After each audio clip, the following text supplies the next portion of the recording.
Genesis chapter 14. So Abraham and Lot have just separated, as we read in chapter 13.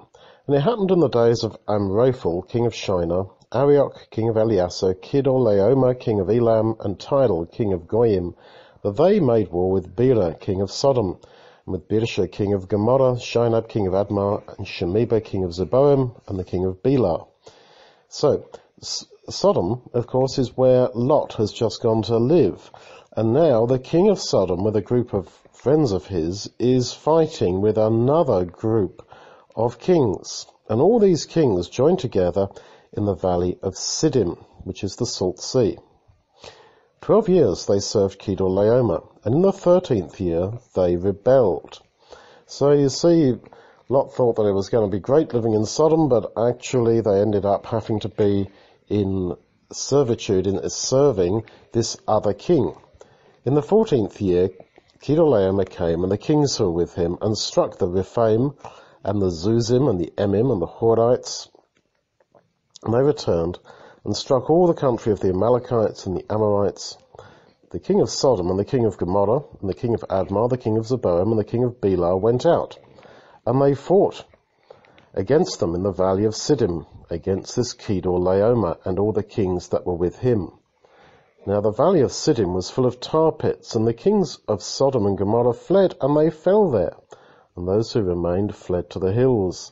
They took all the goods of Sodom and Gomorrah, and all their food, and went their way. They took Lot, Abraham's brother's son, who lived in Sodom, and his goods, and departed.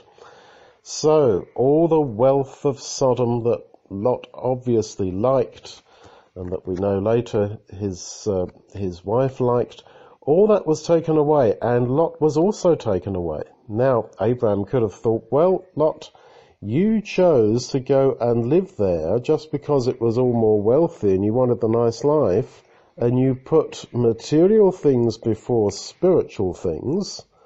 Well, Lot, that is your problem. That's what happens. That's the result.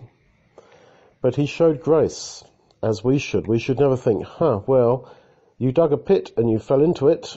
That's your problem. Even if someone's dug a hole and fallen into it, and it's their fault they did, they're still in the hole, and we should still try to help them out. So one who had escaped came and told Abraham the Hebrew. Now he lived by the oaks of Mamre.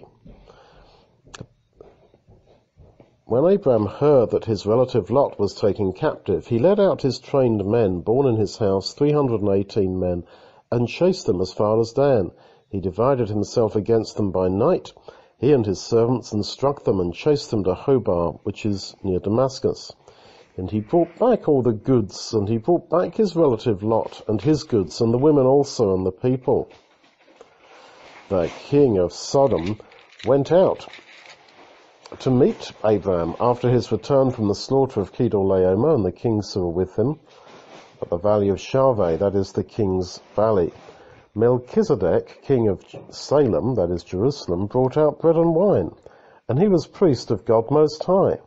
He blessed Abraham and said, Blessed be Abraham of God Most High, possessor of heaven and earth, and blessed be God Most High, who has delivered your enemies into your hand. Abraham gave him 1/10 of all, that is, paid a tithe to him. Now, Melchizedek means the king of righteousness. And in the New Testament, Paul talks about him and says that he is similar to Jesus. Now, he wasn't Jesus, because Paul says, consider how great this man was. He was a man. But he suddenly comes into the picture. We don't read about his genealogy. That is, we don't read about his father or his mother, but we're just told that he was a priest. And so Paul makes the point that you can be a priest even if you're not from the tribe of Levi, because we don't know anything about Melchizedek, and he lived before the time of Levi. But he was a very great priest, and even Abraham paid 1/10 to him and respected him, and Melchizedek was greater than Abraham because he blesses him in God's name. So he was both a king of Jerusalem, and a priest. Now, people were complaining in the New Testament that, we can't accept Jesus as a priest because he was of the tribe of Judah, not of the tribe of Levi. And Paul is saying, no, you can be a king and a priest, because Melchizedek was. And actually it doesn't matter about your genealogy, because Melchizedek didn't have a genealogy. That is, he couldn't prove who his father or mother was. It's not recorded here. And so, in one of the prophecies about Jesus, it says that he would be a priest after the order of Melchizedek. So, the king of Sodom said to Abraham, give me the people and you can keep all the goods for yourself. But Abraham said to the king of Sodom, I have lifted up my hand to Yahweh God Most High, possessor of heaven and earth, that I will not take a thread, nor a sandal strap, nor anything that is yours, lest you should say, I have made Abraham rich. So he's very, very careful here. He has brought back all the things that had been taken away, and yet he says, I'm not going to keep them for myself. I'm going to give them back to whoever they belong to. He wasn't trying to get rich. And the fact that he was rich was because God had made him rich. So he's realizing that when he said, I don't want you to say, I have made Abraham rich.